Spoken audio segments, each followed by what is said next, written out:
Hi, boys and girls. I'm so glad you're here. I'm going to read one of my favorite stories called Axel Annie from Robin Pulver. The illustrator is Ted Arnold.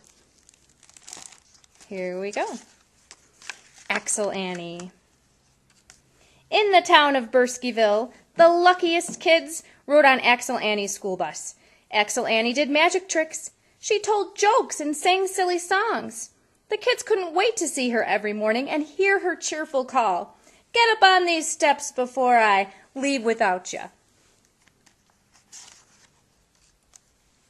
Winter packed a wallop in Burskyville. Whenever a storm came up, the superintendent of schools, Mr. Solomon, telephoned Axel Annie.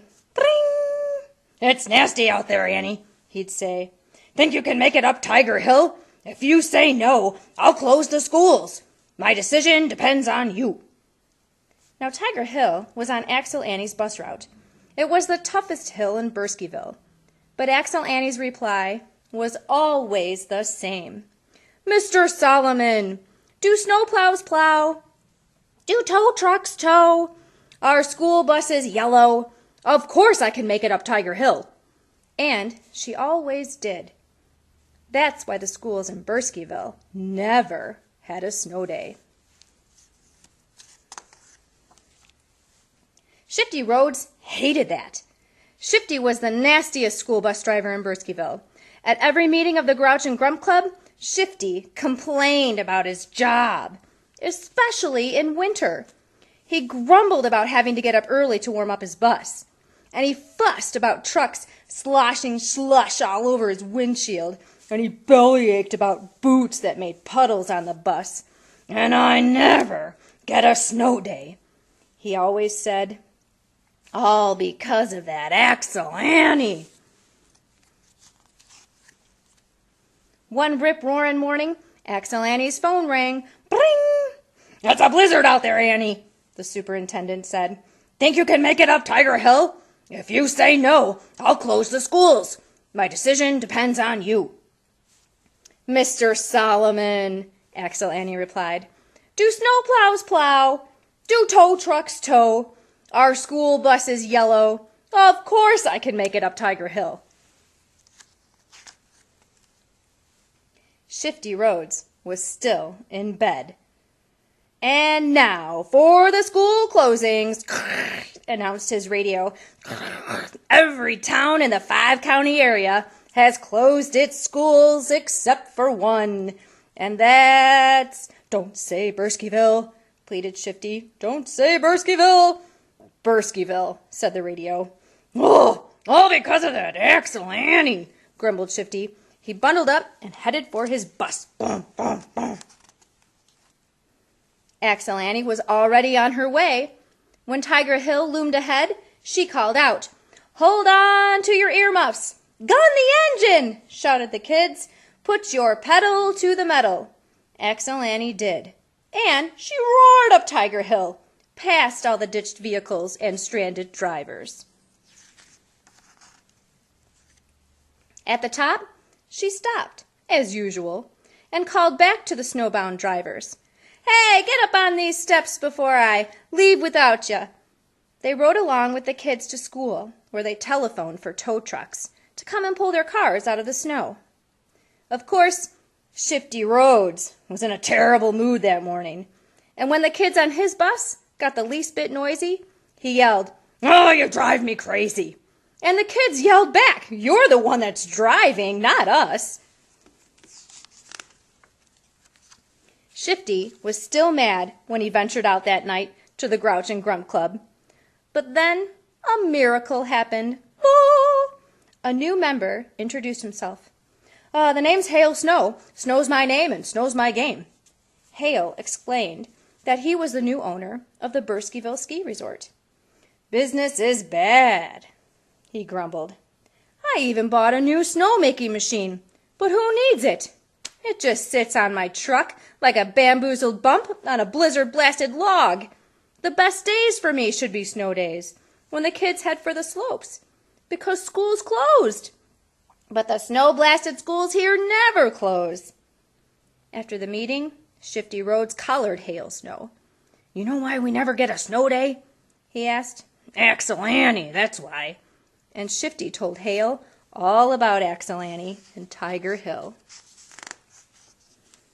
"Snarlin' snowflakes!" exclaimed Hale. "There must be something we can do." "Maybe there is," said Shifty, "with that snowmaking machine of yours." "I get your drift," said Hale.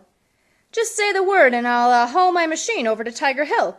We can womp up such a storm that not even Axel Annie will make it up the hill."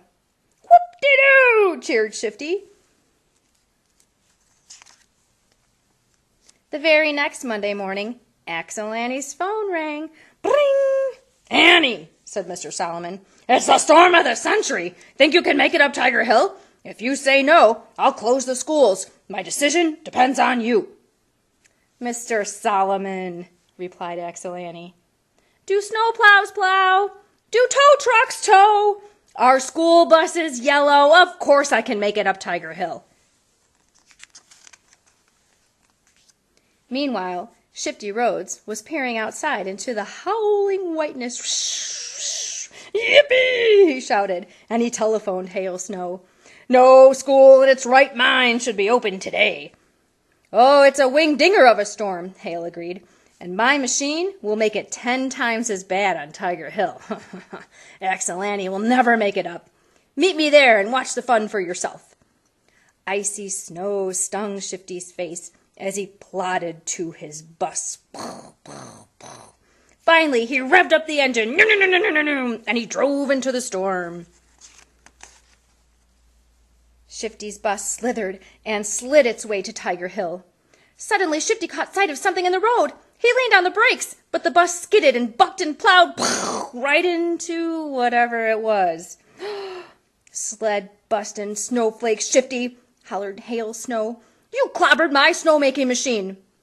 Shifty apologized, but he couldn't feel too bad, 'cause Hale's snow machine had turned Tiger Hill into a monstrous mountain of swirling snow.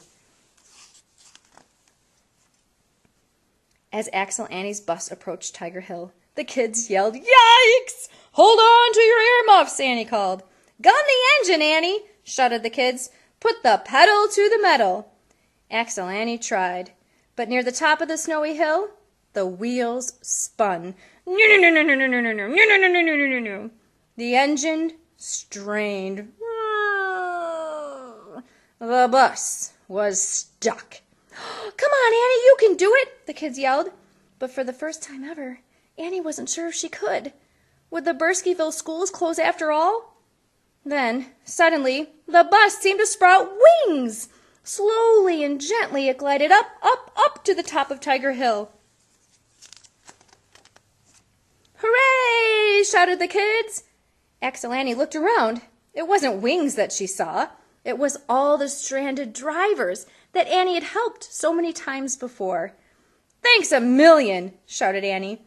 "Now get up on these steps before I leave without you." Then Annie looked again and saw 2 snowmen trudging up the hill, Shifty Rhodes and Hale Snow.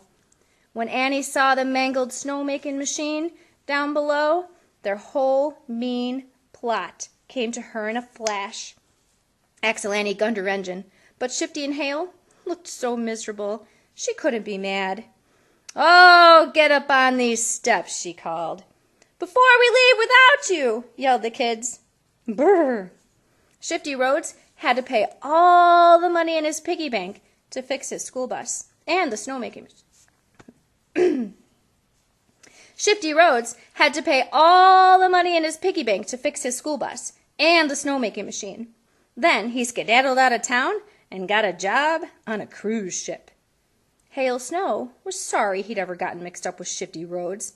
He thought Axel Annie was one humdinger of a woman. In fact, his business doubled when he named a new ski slope after her. Whenever the kids headed for that steep and scary slope, they asked each other, "Hey, you think we can make it down okay?" And the answer was always the same. "Do snowplows plow? Do tow trucks tow? Are school buses yellow? Of course we can make it down Axel Annie's slope." And they usually did. The end. Sweet dreams, you guys. Thanks for joining me. Bye.